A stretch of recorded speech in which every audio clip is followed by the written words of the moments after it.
And when he was around town, even after he became famous, he'd be back. He'd come every winter or in the fall, and we'd go see music at the Guthrie. We saw Chris Christopherson one time. We saw John Prine one time.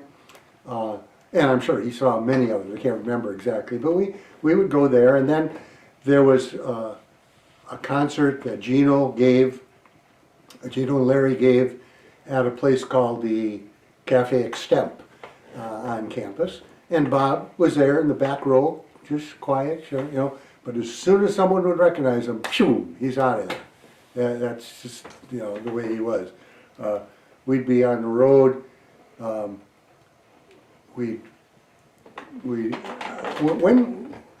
So being with Bob on the road, there wasn't that much time. I mean, he would sleep late. He'd go to the sound check or whatever. They go to sound check. He'd give his concert, and then we'd follow him in the bus, and that's when we were with him. Sometimes, if there was no event the next day, if we had a day off, we'd hang, and we'd be in the swimming pool at the hotel. It's amazing how energetic Bob is. Bob's in really good shape. You wouldn't know it by looking at him, but he's really very energetic. We had a routine. The girl that was his bus girl, who cooked for him and stuff, she would get up in the morning, and I would get up, and she and I would go buy groceries in Larry's van. We'd try to get the groceries and come back, and then Larry was getting up by then, and Bob was getting up, and we'd hang around the pool. Or if we were in a place, there was one place in Connecticut that we were there. There was a very, very fancy place. I had a room to myself with a big feather bed and a fireplace, and it was so cool. All these individual rooms, and we had a couple of days off in this hotel and resort. And the guy who owned the resort came to me and he said, "Who are you with?" I said, "You know, I can't tell you that." He says, "Come on, you know, Henry Kissinger and was here last week, and Raquel Welch stays here a lot. You can tell me." I said, "No, I can't. I could, if I told you, I have to kill you," type of thing. And so that was it. So we were down by the water, the lake, sitting around talking to Bob. He had a camera. He had a Brownie throwaway, or throwaway camera. And he'd take pictures, not of people, but of squirrels and of trees and of scenery. And he gave that camera to me to go get it developed, and I did, and I gave him back the film another time. I'd pass it on. But, so we're there, we're just sitting on the bench, Larry and I and Bob, and talking about Buddy Holly and talking about old music, and so, you know, time to leave, and we were going to go to dinner that night at the restaurant in the resort. And so Bob said, "Okay, well, I'll see you guys at dinner tonight. I sure hope there's someone famous there," he said. Because I had told him this story. I told him what the guy had said to me. I said, "Oh, Bob, you know there'll be someone famous there." "Yeah, but I hope it's Raquel Welch," he said.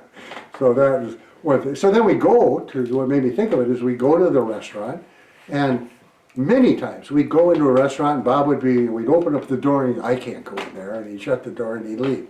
This particular time we had a big round table, Larry, me, the bus driver, the girl who ran the bus, Susie, and Bob, and the security guy was there. And so there was 8 or 10 of us around this big round table, and Bob was sitting with his hood up to the back of the crowd. And we were eating and drinking, and it was, it was really so wonderful. I mean, Bob was so generous. It just didn't matter what, just you could have it. And I remember I'd go check that hotel room. I looked on the door and said, $900 a night on the door. And I thought, my God, I hope I don't have to pay for this. But there was never a question. I never had to pay for anything. It was always, he was so wonderfully generous. So anyhow, people were sitting around this table, and then people started to recognize him. And they'd walk by and they'd kind of bump the chair, "Oh, excuse me," and just to get him to turn his head and stuff. And he saw that and he said, I gotta get out of here. They said, no, you don't. And the security guy got up and went to the head guy, maitre d', and said, look, don't have people walking around here. And they kind of stopped it. And so we sat there all night long, drank, and had a good time. That was one of the only times we had a social event out in the public. Otherwise, it was back in the hotel room. Or one time, Christofferson was backstage. I mean, he was a hardcore fan, Chris was. And Bob would be playing, and Chris would be screaming and whistling and yelling, and and then he'd say to me, he said, "Why don't you get Bob to come back to our place, to afterwards?" And we did. We'd go back, and he would hang out there with the other musicians, and and it was cool. It was nice. It was a nice event. You brought up Raquel Welch. There's a rumor that in the 90s Bob dated Raquel Welch. Have you heard of this? No, I haven't. In fact, one time backstage, Raquel Welch was there, and she was excited. Oh, I can hardly wait to talk to him, and I can hardly wait to meet him, and all that. And someone told him Raquel Welch is there. He just put his hood up and ran to the bus, just right past her. I mean, I'd never heard that he dated her. There's lots of stories people have about Bob being out and about, that he likes to explore the towns he goes to. Do you have any other examples of places, days where you went to somewhere unusual with him? Well, let's see. During the day, one time we walked into a place, I think we were in Nashville, and we were out just walking on the street, and I remember he bought a bunch of leather clothes and paid cash. He took out of his pocket a wad of cash and just paid with cash, and that kind of took me aback. I didn't even think that he carried cash. But that was, and then okay, one time. Let me think about that for a second. It was, oh my God, I wish I could remember. We were at what's it called? Herald Square in, help me with that. Do you know where that is? All right, let me think. All right, so I'll think of it. He was doing a concert. And and one night I was sitting out around a bonfire out in the front of the hotel, and this guy was singing Bob Dylan tunes, and Bob was up in the window looking down on him. It was Harvard. It was at Harvard. Yeah. Harvard Square. That's what I'm thinking. Yeah, Harvard Square. Okay, sorry. Yeah. All right. So that was so. Bob was looking down on him. I thought, God, if that guy knew that Bob was listening to the. But so then the next day, we went to the concert. And we were in Larry's van. The bus, it was too many people and too crowded, so the bus couldn't. So we all were in Larry's van. We were driving to the concert, and we were dead stop in traffic. People all over the place. And Bob says, I ought to get out of here. And he jumped out of the van with the security guy, and I went with him. And we walked down the street. People didn't know who he was until he started playing his harmonica. I mean, he wanted people to know him. He started playing his harmonica walking down the street? Playing harmonica, walking down the street. Yeah, I mean, it was mind-blowing, and people would be, they didn't bother him, but they knew it was him.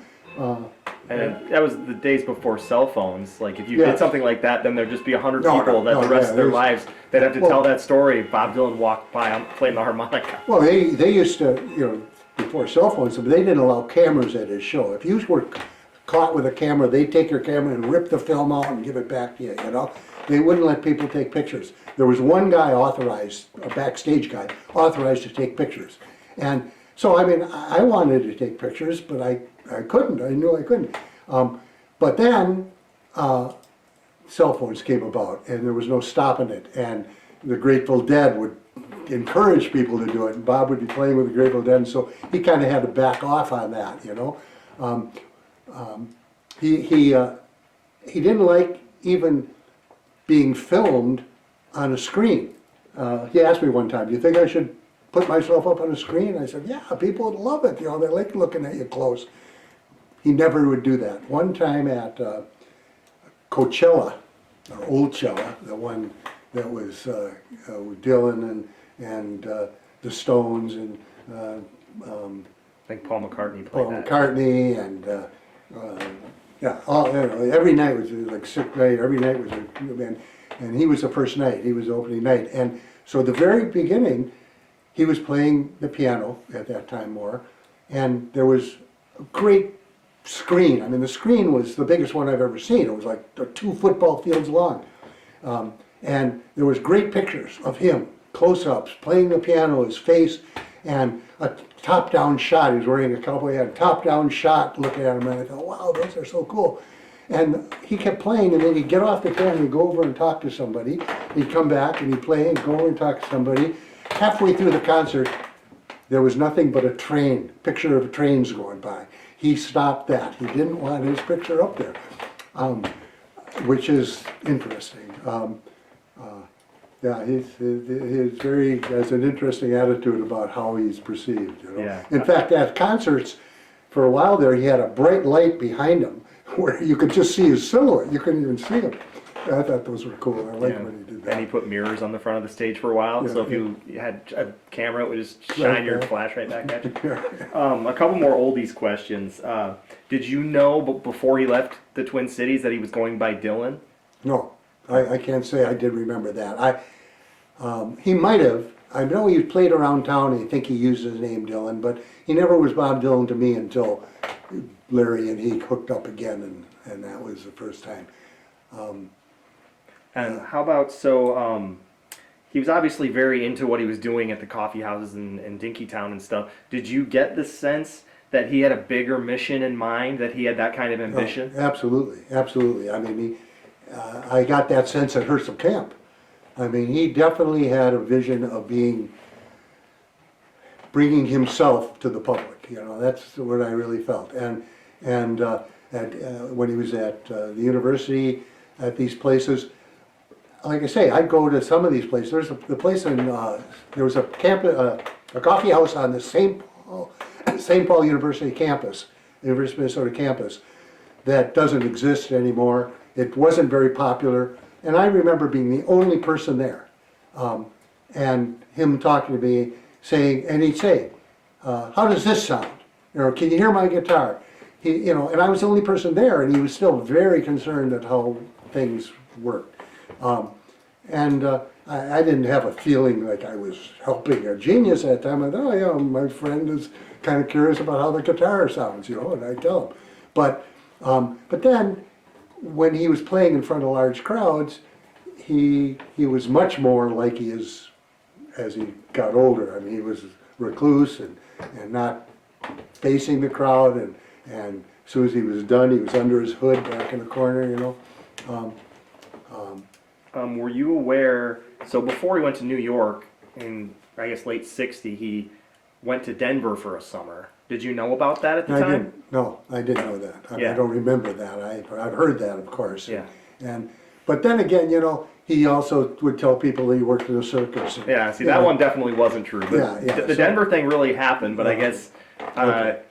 I think he came back and kind of told tales about it. I think he actually went to Denver, but I don't think it kind of Okay, played you out the know, way he wanted it to. Well, he wasn't living in the fraternity house at that time, and I wasn't as into his life when he was out of the fraternity. When he moved into the apartment above Gray's Drug, that was fine, and I was there, but I wasn't there very often, and he was definitely into a different crowd. It was definitely not the Jewish fraternity crowd that he was hanging with. He had girlfriends, he had musicians that he was friends with. He was in a different crowd. And I wasn't in that crowd. I kind of wish I had been. I wasn't. I was a fraternity guy, you know. I mean, that was unfortunately where I was at the time. And it was okay. I mean, I wasn't a student. I didn't do well in school. I wound up having to leave the University of Minnesota after getting a 2-year degree and going to St. Cloud and finishing or going there and then not doing very well there because I was definitely not a student there, and I came back to U and did some work there. I actually never finished a 4-year degree, but at that point I realized that I wanted to be more creative than what I was doing, and so I had art courses and all that stuff, and you know, that kind of what happened to me, and we were just different. And again, he was, I mean, he was wild. He was not, you know, not like me at all. And I was a little bit afraid of who he was, just like I was afraid of Larry. I mean, those guys are too wild. You know, I'm going to get in trouble with them, even though I loved them. And as, like I say, Larry became a quad, and I could slow down enough that I could get to be a friend of his. And we were really friendly, you know, for many, many years. He died. Well, he told him when he was 15 that he wouldn't live past 30, and he lived to 50, I think it was. And he lived But in 60, because he died in 2001. Yeah, exactly. Exactly. So you last saw Bob in the Twin Cities before he left for New York. When you met up with him again with Larry, what year was that? Do you remember? Like how much longer It was 10 years. It was probably 70. Was it? Do you remember which tour? Did you Oh, see him that's the it. next Okay, time yeah, on no, a we tour? went on a tour. It was the late 70s. Late 70s. Late 70s is when I went on my first tour, from late 70s to mid 90s.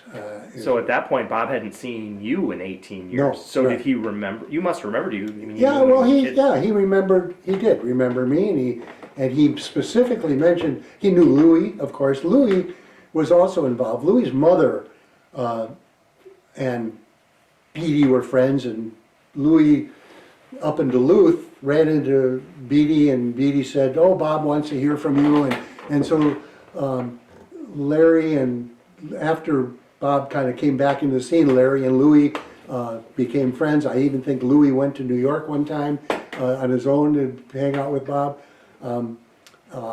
But yeah, no, he knew I was, and he specifically said, you know, bring Dick along, you know. So what that was all about kind of surprised me too. I was glad to do it, you know. So what were your thoughts at the time about Bob as an artist evolving? Because you knew him playing old cover songs in Dinkytown to a crowd of 0 people, and within 3, 4, 5 years, blown in the wind like a Rolling Stone. Like, what were your thoughts on what his music, what happened with his I was music? so proud of him. I mean, I was, that's all I can say. I mean, what an amazing thing he turned into. I mean, Blown in the Wind was, you know, I mean, who didn't know Bob Dylan, you know? And at the time, it wasn't a big deal to know Bob Dylan in my mind. It wasn't until more recently now, like guys like you and people I run into. I mean, that's one of my personas. You know, people say, you know, Dick Cohn, oh, he knows Bob Dylan. Well, yeah, I knew Bob Dylan for, you know, 20 years, but I haven't seen him for a long time. And that's just one of the many things that I sold Geodesic domes and I knew Bob Dylan. Let me tell you about that. So we had this dome home, a model dome home out in White Bear, and so we'd have parties in the dome. And Larry would come, and another good friend named Paul White, and Gino was there. And we'd have these parties in the dome. It was actually in the garage where we had a classroom set up to teach about it, and they were all set up like a theater, and so Bob would come up there and he would play, not very often, it was mostly Gino and other musicians. Bob would just sit and listen. He didn't play there very often, but one time he came to me and he said, "What's the deal about these dome homes?" I said, "Well, here, let me show you." So I took him into the dome and I gave him the tour. I gave him the pitch. I said, "Oh, you know, super insulation and energy efficient and easy to build and da-da-da." I gave him the whole reason to live in a dome. And the next album came out, it said, "You can live in a home or you can live in a dome." And I knew that was me and him connecting. Well, his home in Point Doom is famous for its dome, but it's not, Yeah, that's not a different, entirely a dome. no, that was a different, this was living in a dome. But that was one of the things. And then one time, Louie Kemp, this was great. Louie Kemp got married, and he had a wedding up in his house in Duluth with a big, big, fancy mansion. And we all went up there in the winter for the wedding. And Kinky Freeman was there, and Bob was there. And I actually flew up with Larry's father in his private plane.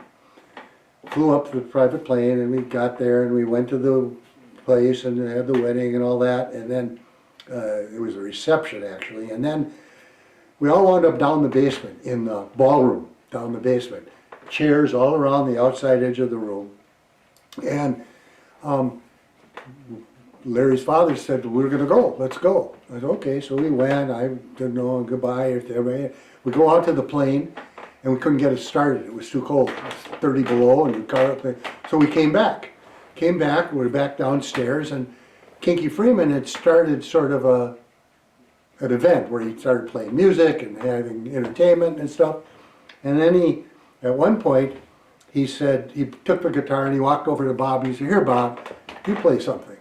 It was the first time, so Bob picked the guitar and he started singing an old camp song, Hey Lolly Lolly. I knew a girl dressed in red, she made her living in bed, that kind of a rhythm. And he played this song, and the idea was, he sang a couple of verses, and then he said, everybody sing a verse. So they go around the room, and people would sort of make up verses and do that, and louder classic. And when I came to me, I said something about, we left to the plane, but there was no place to go. The plane wouldn't start, it was 30 below. And so we came back here. That was sort of what I said in my little verse. And then that was great. After it was all over and everybody's stuck there because of the weather and everything, he comes up and he says, I really liked your verse, he told me. I thought, Bob said that to me. Yeah, that's the ultimate stamp of approval if you're That's writing exactly something. right. I loved having that one-on-one with him.